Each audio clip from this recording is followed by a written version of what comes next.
Então vamos lá, irmãos, vamos para a carta de Efésios, capítulo 4 e só o verso 1 como base. Efésios 4, verso 1.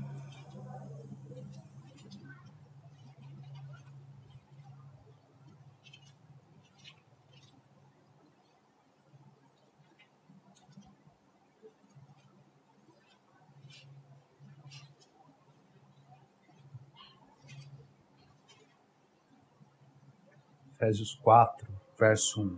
Amém?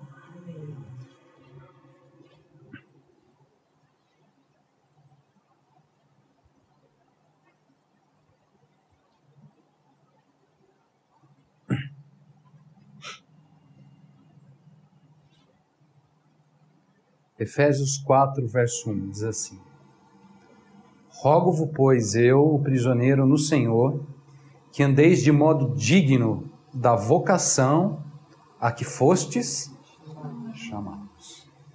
Vamos orar. Senhor, mais uma vez nós suplicamos, nós clamamos pela graça do Senhor nessa hora da ministração da palavra.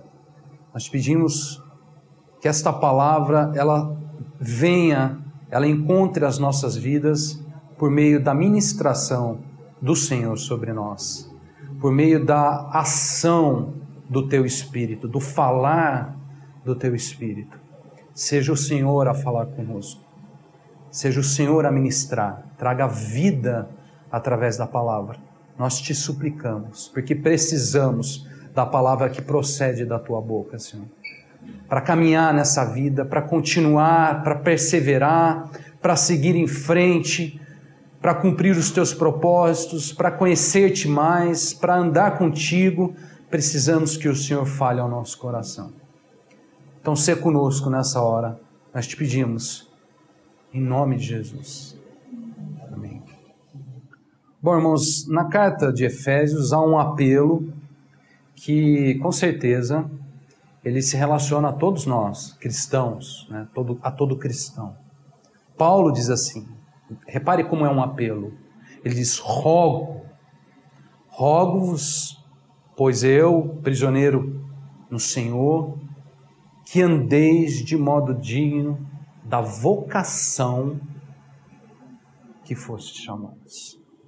A gente pode destacar aqui já de início 3 questões muito importantes para nós, dentro dessa intimação, desse apelo da palavra. A palavra que fala sobre um andar de modo digno. A palavra que fala sobre uma vocação. E a palavra que fala também sobre um chamado. Para facilitar, o entendimento, vamos retraduzir esse texto da seguinte forma, olha só. É como se Paulo estivesse falando aqui da seguinte forma: eu, Paulo, rogo, clamo, invoco a atenção dos irmãos a respeito destas coisas.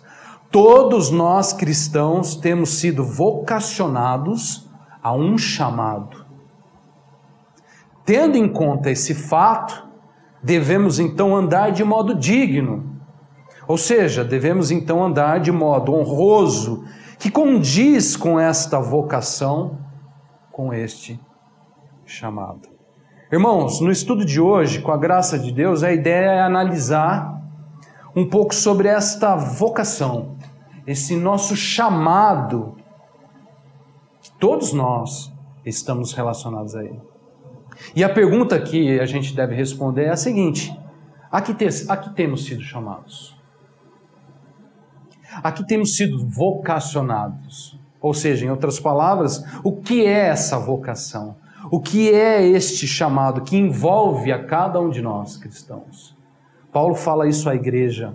Paulo está falando isso de maneira coletiva ao corpo, aos irmãos. Rogo-vos, pois, que andeis de modo digno da vocação a que fostes chamados.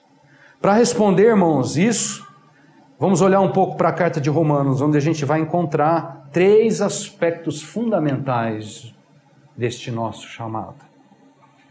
Mas antes me perguntar algo a vocês. Vocês, porventura, algum dia em suas vidas já pensaram sobre isso?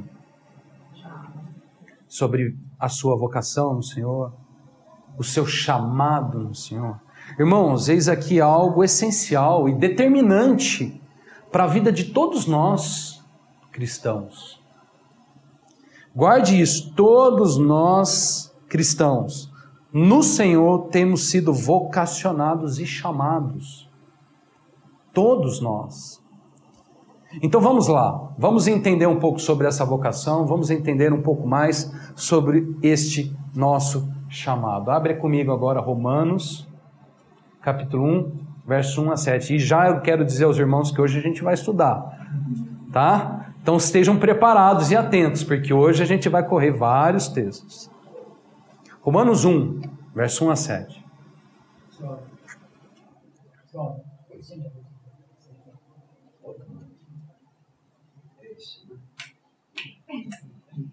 Aí estava faltando, né? Romanos 1, verso 1 ao verso 7. Paulo novamente, ele diz assim: Paulo, servo de Jesus Cristo, repara, chamado para ser apóstolo, separado para o Evangelho, o qual foi por Deus outrora prometido por intermédio dos seus profetas nas Sagradas Escrituras, com respeito ao seu Filho, o qual segundo a carne veio da descendência de Davi, e foi designado Filho de Deus com poder, segundo o Espírito de Santidade pela ressurreição dos mortos, a saber, Jesus Cristo, nosso Senhor, por intermédio de quem viemos a receber graça e apostolado por amor do seu nome, para a obediência por fé entre todos os gentios, de cujo número sois também vós, chamados para sedes de Jesus Cristo. A todos amados de Deus que estáis em Roma, chamados para sedes santos. Graça a vós outros e paz da parte de Deus, nosso Pai, e do Senhor Jesus Cristo.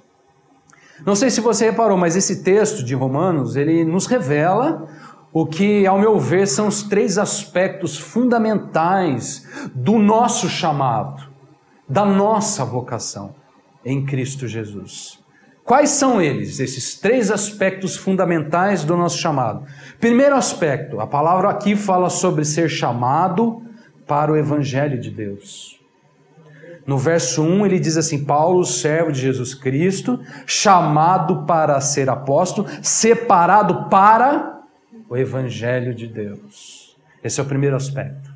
Segundo aspecto, a palavra fala também sobre ser chamado para ser de Jesus.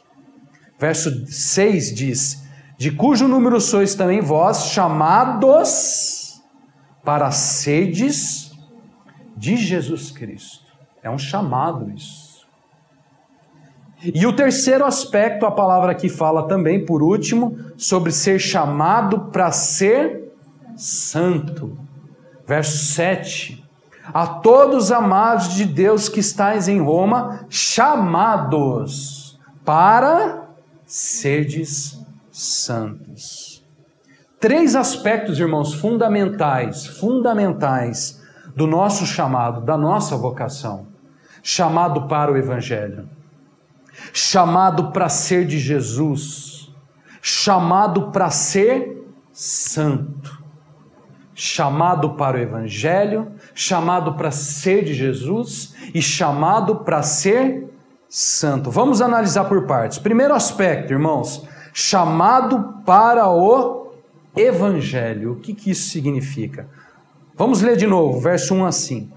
Diz assim: Paulo, servo de Jesus Cristo, chamado para ser apóstolo, separado para o Evangelho de Deus, o qual foi por Deus outrora prometido por intermédio dos seus profetas nas Sagradas Escrituras, com respeito a seu Filho, o qual segundo a carne veio da descendência de Davi e foi designado Filho de Deus com poder, segundo o Espírito de Santidade, pela ressurreição dos mortos, a saber, Jesus Cristo nosso Senhor, por intermédio de quem viemos a receber graça e apostolado por amor do seu nome, para a obediência por fé entre todos os gentios. Eu pergunto a vocês, o que é ser chamado para o Evangelho? O que é ser chamado para o Evangelho? Paulo aqui traz alguns pontos relevantes, né? Tratados na palavra sobre isso. Prestem muita atenção, irmãos. Tem muita coisa para dizer sobre isso. Olha só, primeiro ponto. Paulo diz assim, no verso 1.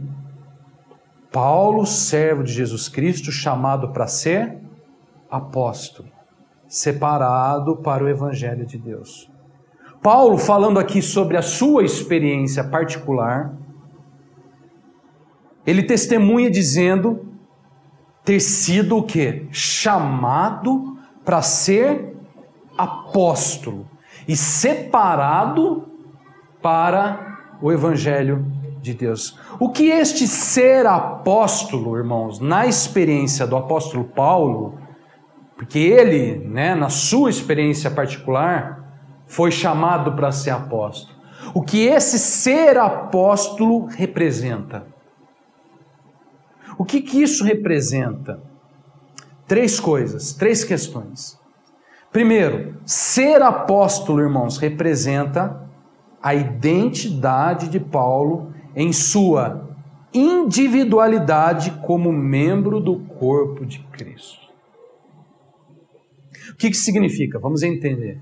1 Coríntios, capítulo 12, verso 27 a 28, diz assim: Ora, vós sois corpo de Cristo, e individualmente membros desse corpo. A uns estabeleceu Deus na igreja, primeiramente, apóstolos, em segundo lugar, profetas, em terceiro lugar, mestres, depois operadores de milagres, depois dons de curar, socorros, governos, variedades de línguas, e o texto continua falando. Irmãos, vocês provavelmente já conhecem esse texto. A palavra aqui fala sobre o corpo de Cristo. A igreja, nós cristãos, juntos, fomos feitos pelo Senhor, o quê? O corpo de Cristo. E como indivíduos, ou seja, individualmente, cada um de nós somos o quê? Membros do corpo de Cristo. Ele diz, vós, coletivo, sois o quê? Corpo de Cristo. E aí ele fala assim, e individualmente, agora a perspectiva é do indivíduo. O quê? Membros desse corpo. Nós, coletivamente, somos o quê? Corpo. Individualmente, somos o quê? Membros. Bom, olha só. Como indivíduos, individualmente, somos membros do corpo de Cristo. E aí diz a palavra que Deus estabeleceu cada um de nós no corpo de Cristo da seguinte forma, como lhe aprouve. Diz aí a palavra, a uns o quê? Membros do corpo, certo? Porque o uns ele está falando já do indivíduo. A uns Deus estabeleceu o quê? Apóstolos, a outros profetas, a outros mestres, e etc, e etc, etc. Bom, irmãos, então olha só, dentro dessa perspectiva, individualmente, Paulo, como um membro do corpo de Cristo, era o quê? Um apóstolo. Então, essa era a sua identidade, irmãos, no corpo de Cristo. Quem era Paulo no corpo de Cristo? Apóstolo. Essa era a identidade dele, essa era a vocação dele, esse era o chamado dele para o Evangelho. Paulo, apóstolo. Paulo tinha sido separado por Deus para ser apóstolo. Essa era a sua identidade aonde? No corpo de Cristo. Então, essa é a primeira questão. Segunda questão, o ser apóstolo, irmãos, representa não só uma identidade, mas também o quê? Um propósito de Deus para ele, Paulo, no corpo de Cristo. Olha só esse texto, volta lá para Efésios. Efésios 4, verso 11 e 12, diz assim. Efésios 4, 11 e 12.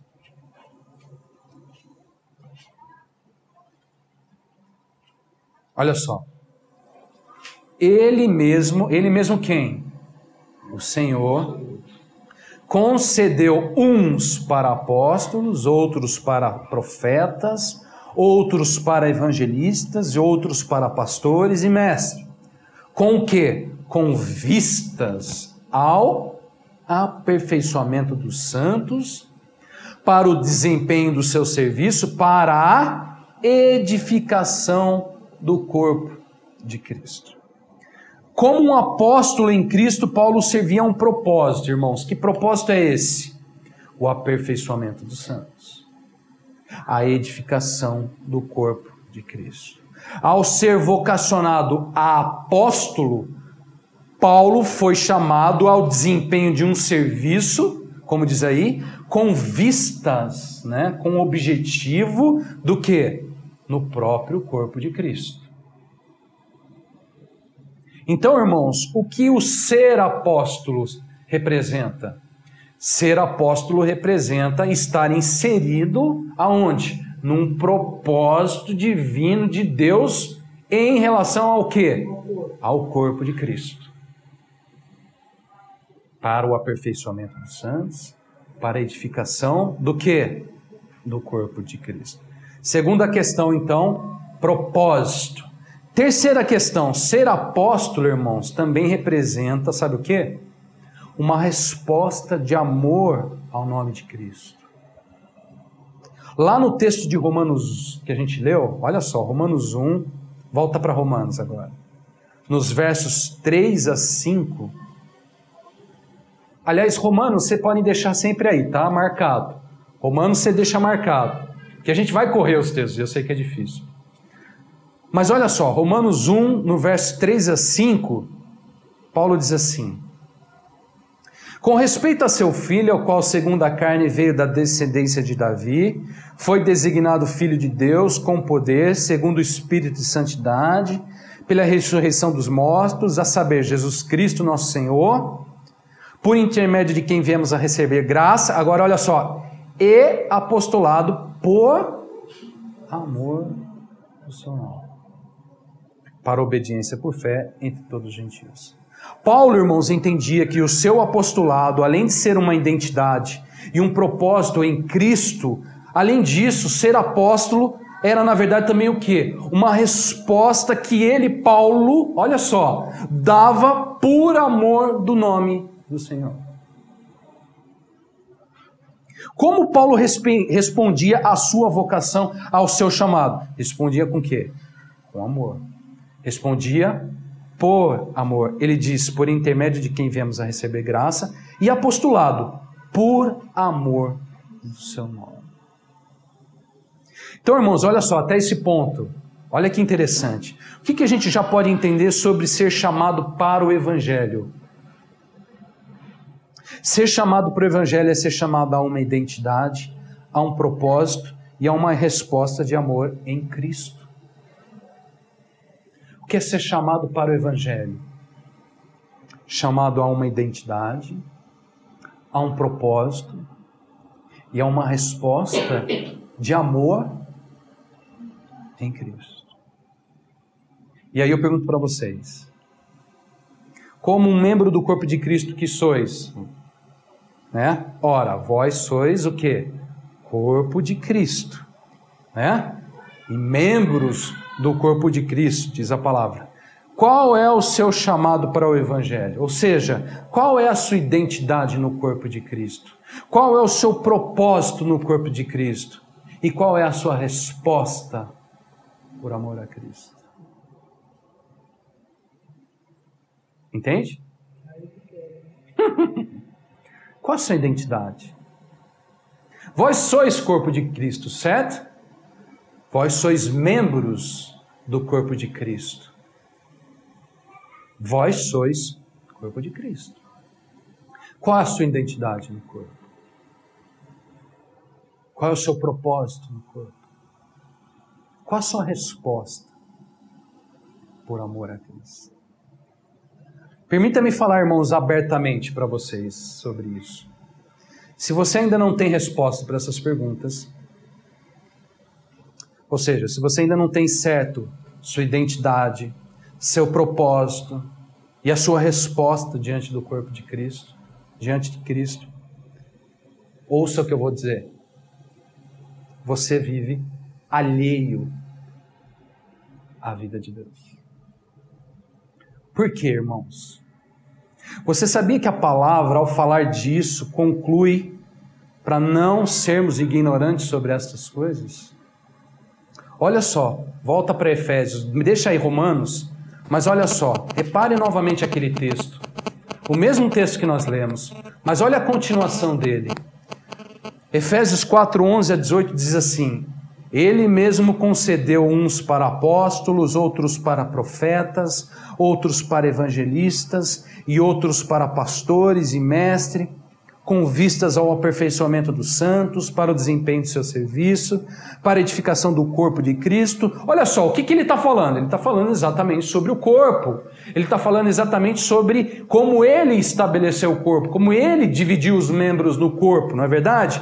O desempenho do serviço do corpo. Ele fala aí sobre o propósito, a edificação do corpo. Esse é o assunto que ele está falando. Aí ele continua: até que todos cheguemos à unidade da fé, do pleno conhecimento do Filho de Deus, à perfeita varonilidade, à medida da estatura da plenitude de Cristo. Esse é o alvo, né, a ser atingido. Para que não sejamos mais como meninos, agitados de um lado para o outro, ao redor por todo vento de doutrina, pela artimanha dos homens, pela astúcia com que induz ao erro, mas seguindo a verdade em amor, cresçamos em tudo naquele que é cabeça, Cristo, de quem todo o corpo, bem ajustado e consolidado pelo auxílio de toda a junta, segundo a justa cooperação de cada parte, efetua o seu próprio aumento para edificação de si mesmo em amor. Irmãos, ele está falando do quê? Está falando do corpo.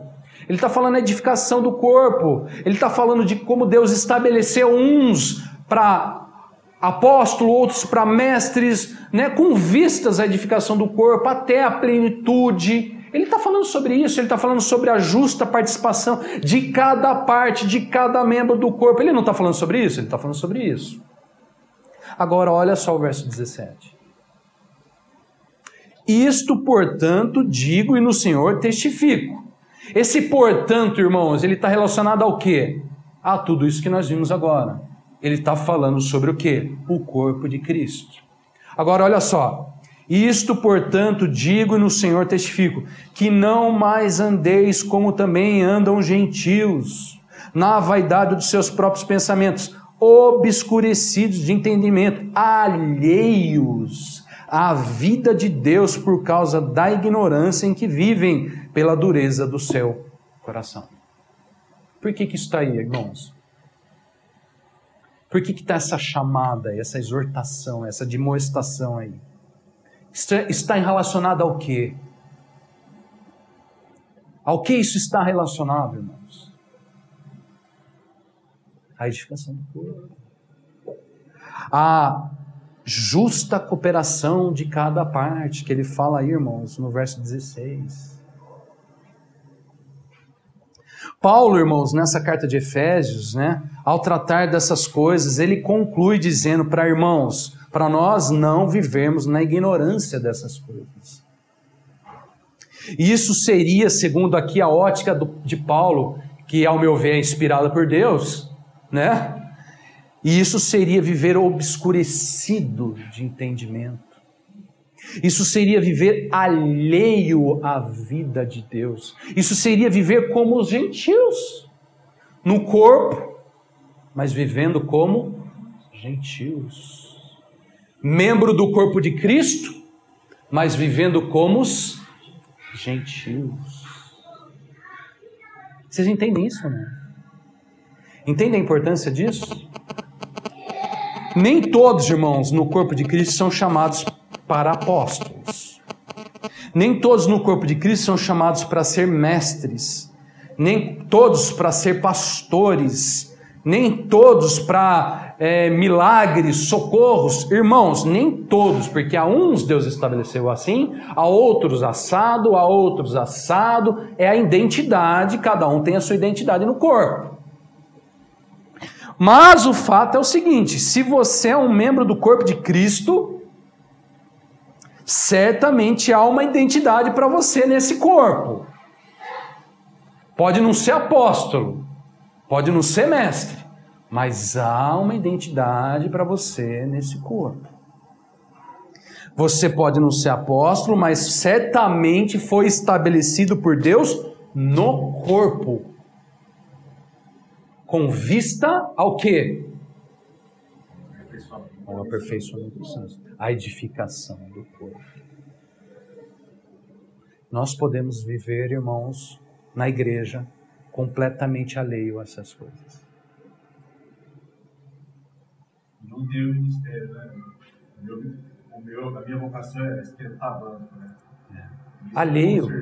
Alheio aos propósitos de Deus. Esta justa cooperação de cada parte para a edificação de si mesmo em amor, pode não estar acontecendo. Bom, voltando à pergunta, o que é ser chamado para o Evangelho? A gente viu então, irmãos, essa questão.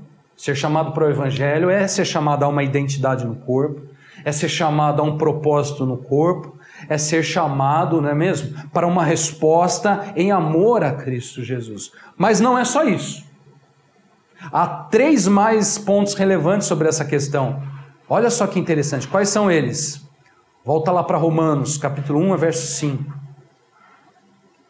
Paulo diz sobre saber ou ter Jesus como Senhor.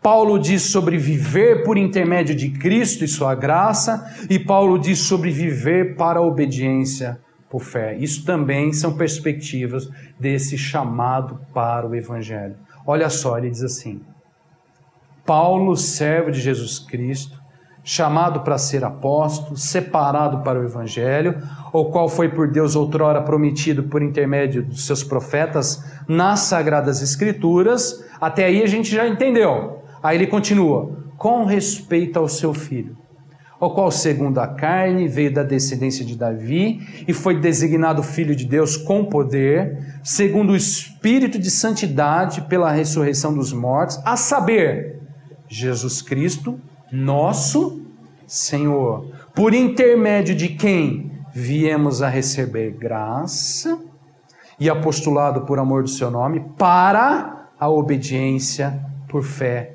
entre todos os gentios.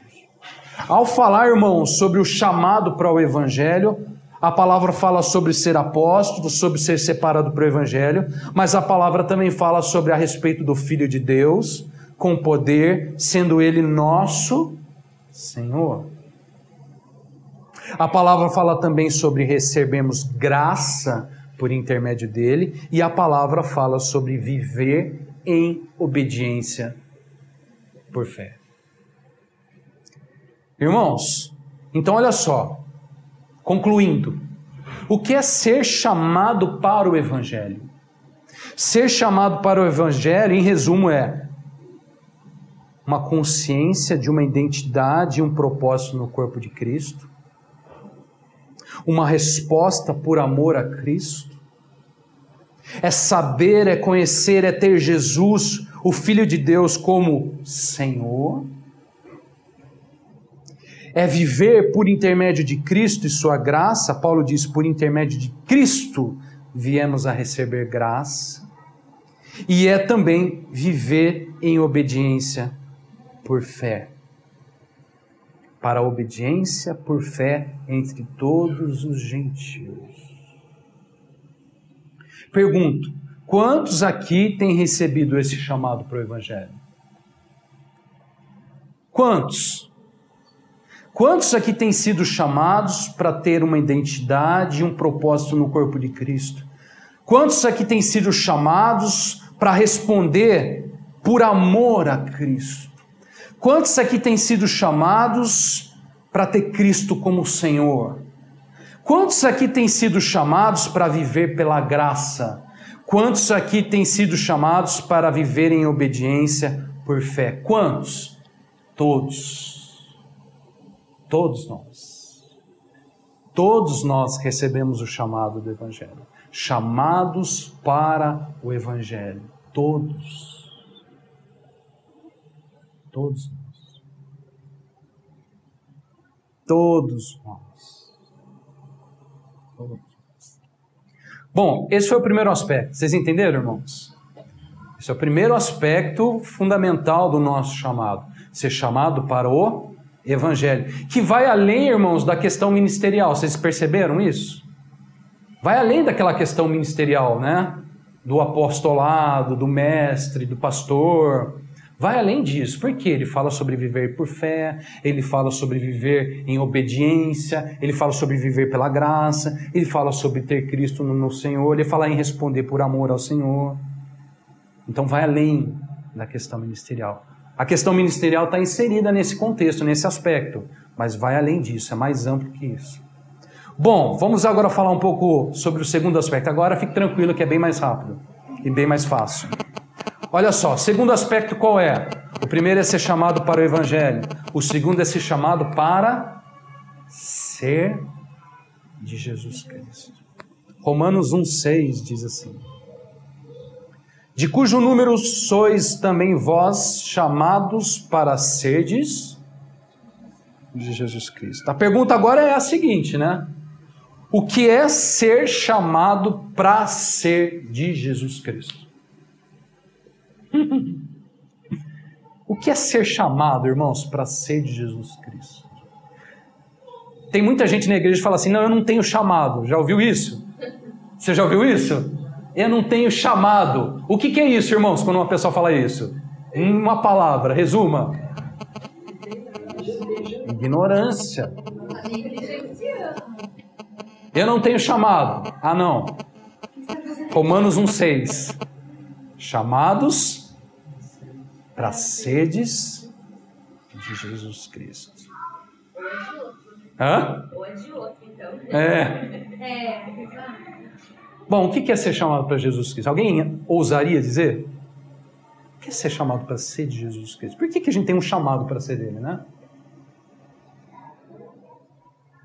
Bom, em poucas palavras, irmãos, ser chamado para ser de Jesus é ser preparado para se apresentar a Ele, sendo encontrado, sabe como? Totalmente dele. Ser encontrado somente dele. Como uma virgem pura a um só esposo, que é Cristo. Estão lembrados? Olha esse texto. Deixa Romanos aí marcado, mas olha só. 1 Coríntios 11:2 diz assim: porque zelo por vós com zelo de Deus, visto que vos tenho preparado para vos apresentar como virgem pura a um só esposo, que é Cristo. Irmãos, a gente tem que ter consciência disso. Deus, no seu querer, no seu trabalhar, nos seus propósitos, irmãos, Deus tem preparado sua igreja, seu corpo, o corpo de Cristo, para se apresentar a Ele. O fim está onde? Nele. Já falamos sobre isso várias vezes, né, irmãos? Mas se apresentar de que forma? Diz aí, como uma virgem pura a um só esposo, que é Cristo. Irmãos, você sabia que Deus não quer nos dividir e jamais nos dividirá com ninguém? O corpo de Cristo, a igreja para o Senhor, é só dele ou não é de ninguém. Ele não divide isso. Você sabia que Deus nos quer exclusivamente para Ele? Você sabia que Deus anseia por nós? A palavra de Deus diz com ciúmes. Tiago, quando escreve sobre isso, olha que interessante, irmãos. Ele diz assim, infiéis, não compreendeis que a amizade do mundo é inimiga de Deus? Aquele, pois, que quiser ser amigo do mundo, constitui-se inimigo de Deus. Ou supondes que em vão afirma a Escritura, é com ciúme que por nós anseia o Espírito que Ele fez habitar em nós. Irmãos, o que é ser chamado para ser de Jesus? Ser chamado para ser de Jesus é ser chamado para ser exclusivamente dele. É ser chamado para viver única e exclusivamente para Ele, se preparando para Ele, para se apresentar a Ele. Deus precisa imprimir isso em nós, nesse tempo, na igreja, muito. Porque a perspectiva do Evangelho, ela mudou completamente. Você já não tem mais esse se preparar para Ele, esse se apresentar para Ele, você tem receber dEle só. Receber dEle, receber dEle, receber dEle, e morre no receber dEle. E se preparar aqui, né? Para ficar aqui, cada vez mais aqui. Recebendo dEle, aqui, mais e mais, mais e mais, mais e mais. Irmãos, nós como o corpo de Cristo, como a noiva dEle, temos sido trabalhados, preparados para se apresentar a Ele, sendo dEle, totalmente dEle. Totalmente dEle. Deus quer uma igreja, Deus quer um corpo plenamente dEle. Totalmente dEle. Há um só esposo que é Cristo. Um só esposo. Por que ele usa a figura do esposo? Porque ele quer falar de relacionamento. A questão é relacionamento. A esposa, a noiva, a igreja, ela quer se relacionar com Cristo, mas muitas vezes ela quer se relacionar com Cristo e também com outros esposos, há outros tipos de relacionamento. Como o Tiago coloca aqui, a amizade do mundo. O mundo aparece nessa história muitas vezes, querendo ganhar espaço entre um relacionamento que deve ser somente entre Cristo e a sua esposa. Entendem isso, irmãos? Qual é o segundo chamado do cristão? Chamado para ser de Jesus. Vocês entendem o que significa esse ser de Jesus? Isso significa ser totalmente de Jesus. Ser plenamente de Jesus. Não é ser de Jesus da boca para fora. Não é ser de Jesus na religiosidade das igrejas. É ser de Jesus plenamente. E aí a gente tem que pensar como está o nosso relacionamento com o mundo, a nossa amizade com o mundo. Isso é sério, irmãos. Muito sério. Pode falar, irmão. E Paulo usa vários termos que reforçam isso. Prisioneiro de Cristo, servo de Cristo, escravo de Cristo. Aí vai, né? Isso perdeu, hein? Isso você perdeu. Deus precisa restaurar isso. Bom, por último, terceiro aspecto. O segundo foi fácil. Terceiro, chamado para ser santo. Primeiro chamado, irmãos, chamados para o Evangelho. Segundo chamado para ser de Jesus. Terceiro chamado para ser santos. Lá em Romanos capítulo 1, verso 7, Paulo diz: a todos amados de Deus, que estais em Roma, chamados para serdes santos. Graça a vós outros e paz da parte de Deus, nosso Pai, e do Senhor Jesus Cristo. O contexto ele não mudou nada, irmãos. Os amados continuam em Roma, né? Os amados continuam inseridos em Roma. A Roma está aí. Os amados também. Mas aí há um chamado. Chamados para ser santo. Ser santo em Roma. Ser santo na Roma. Né? Bom, irmãos, o que é ser chamado para ser santo? A gente já falou um pouco sobre isso, né? Coríntios fala sobre se apresentar como uma virgem pura a um só esposo, que é Cristo. Para se apresentar a ele, a virgem deve ser encontrada pura, ou seja, limpa, em outras palavras, santa. Sobre isso, Hebreus diz assim, olha que interessante. Hebreus 12, versos 14 a 16, diz assim: segui a paz com todos e a santificação, sem a qual ninguém verá o Senhor. E aí ele continua, né? Falando sobre se separar da graça de Deus, sobre a amargura, a raiz de amargura, enfim. A questão aqui é o seguinte: segundo a palavra de Deus, sem santificação, ninguém verá o Senhor. Por isso ele fala lá, virgem pura, a uma só esposa, que é Cristo. Sem santificação, ninguém verá o Senhor. Todos nós, irmãos, em Cristo, como membros do corpo, seremos santificados. Se não for assim, se isso não acontecer, o que acontece? Jamais veremos o Senhor. Sem santificação, ninguém verá. Ninguém. Sabe qual que é a razão disso, irmãos? Sabe por que disso? Por que tem que ter santificação? Por que precisa passar por esse processo? Porque sem a santificação, ninguém verá o Senhor. Pedro responde isso. Olha só, 1 Pedro, capítulo 1, verso 13 a 16, diz assim: por isso, cingindo o vosso entendimento, sede sóbrios, esperai inteiramente na graça que vos está sendo trazida na revelação de Jesus Cristo. Como filhos da obediência, não vos amoldeis às paixões que tinhas anteriormente na vossa ignorância. Pelo contrário, segundo é santo aquele que vos chamou. Olha só, irmãos, o chamado aí. Tornai-vos santos também vós mesmos em todo o vosso procedimento. Porque escrito está, sede santos, porque eu sou santo. Qual é a razão, irmãos, da necessidade da santificação? Porque Ele é santo. Sede santos, porque eu sou santo. Devemos ser santificados, nos tornar santos, como Pedro coloca aí, né? Esse tornar é muito importante.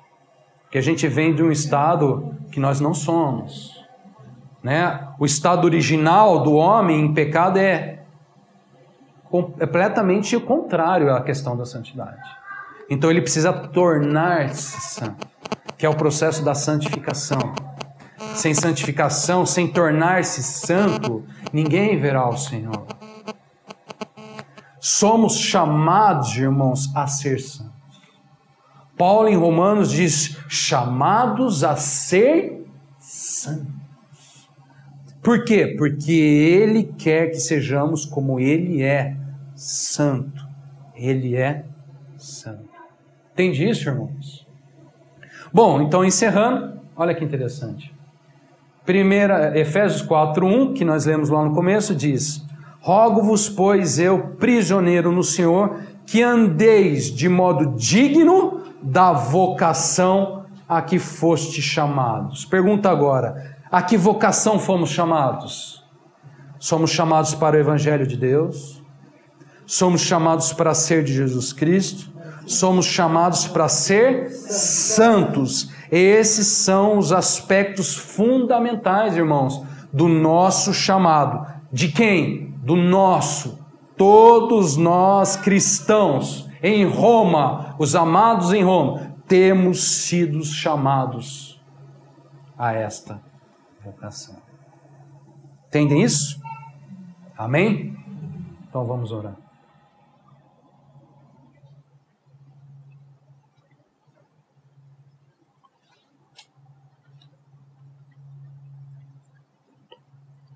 Senhor, nós ouvimos o chamado, nós podemos reconhecer o chamado através da palavra.